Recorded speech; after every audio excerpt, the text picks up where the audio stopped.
Welcome back. I am Collins Trott, Child Development Faculty on the Wallace Community College Dothan campus. In this episode, we are going to be learning about production, consumption, and decision making. In other words, economics. Young children are aware of economic concepts because they experience them daily. While children are not ready to reason abstractly about economic issues until they reach the ages of 10 or 11, they encounter economic concepts daily and express a high level of interest in them. Since economic illiteracy is widespread, it is important to begin introducing economic concepts early. After reviewing all of the week's content, you should be able to explain the importance of economics in early childhood education, discuss the key concepts and themes that children can explore in the study of economics, and learn ways to begin to teach and introduce children to concepts of economics. So join me, Miss Trott, as we learn all about production, consumption, and decision-making, economics.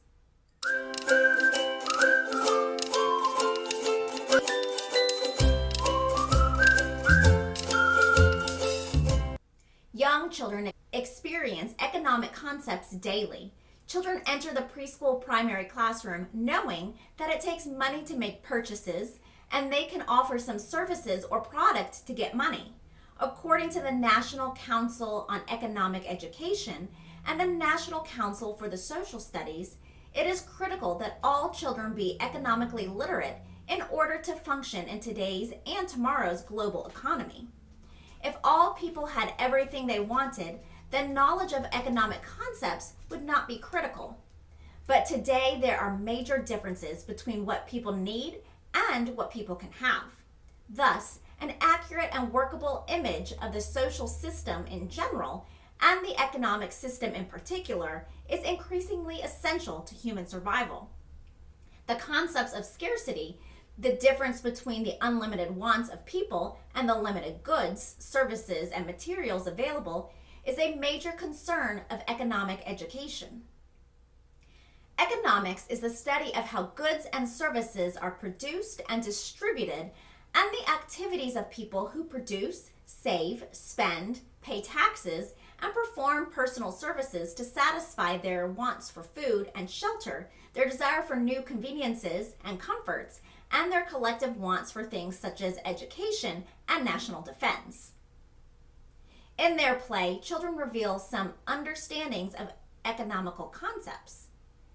They use economic scripts as they play store, pretend to see and purchase goods. They pretend to use money to obtain services. Nevertheless, like the geography and history concepts, children's economic concepts are far from fully developed. Not until after age 9 do children fully understand the value of money and comprehend the idea of credit or profit. Using knowledge of children's awareness of economic concepts and the direct experiences teachers can introduce preschool primary children to essential economic principles. By organizing children's experiences around economic key concepts, teachers can introduce children to the main ideas, including scarcity. The wants of people everywhere are unlimited, but the resources are limited. The necessity of decisions regarding the use of resources, the function of production and consumption, the concepts of trade and barter, and the idea that money is exchanged for goods and services. Jobs and careers, which is educating children for future career choices and roles. Using knowledge of children's awareness of economic concepts and their direct experiences, teachers can introduce preschool and primary children to economic principles and key concepts. A good place to start is with the basic needs of living things. People need food, air, water, clothing, and shelter in order to live. People may want cars and toys, but they can live without them. Illustrated bulletin boards and picture sort activities of needs and wants can help children distinguish between the two. Basic needs of living things can be easily integrated with geography and science. Involve children's families. Families also have many needs and wants and limited resources to obtain them. Ask the children to name all of the things their family needs to live, such as shelter, food, and clothing. Since these needs are cultural universals, they can be used to understand needs, wants, and scarcity, as well as to extend children's knowledge and understanding of others, both close to them and in faraway space and time. Many classroom experiences can be used to introduce the concept of scarcity. What things does the class as a group want? Which things do they need? Do we have enough supplies? If supplies and materials are limited by shrinking budgets, that conversation is a necessity. Scraps can be saved for later uses, brushes no longer useful at the may be washed and used outdoors for water paint, or junk can be collected for sculpture projects. The ability to make wise decisions is an integral part of the study of scarcity. People cannot have everything they want, and sometimes not even everything they need. People must make decisions about which things they need and which they want, and choices among the things they want. Children can find many opportunities for making choices within the classroom. Children who have had little opportunity to make decisions about their lives, which families they will have, the school or church they will go to, the neighborhood they will live in, or the clothes or food they use, need classrooms that are replete with opportunities to make choices and experience the consequences of their choices. Teachers of young children seek to give them the most wide possible freedom to choose what to play with, how to play, and how to make things with a minimum of restrictive control. Closely related to the concept of scarcity is the concept of production. The function of production, to some extent, is to try to meet the unlimited wants of consumers.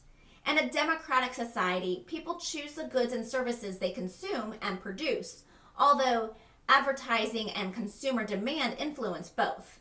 The concept of distribution, how goods get from one place to another, is related to production and consumption. The concept of exchange of money is related to economic production as well. Consumers use money to purchase goods and services.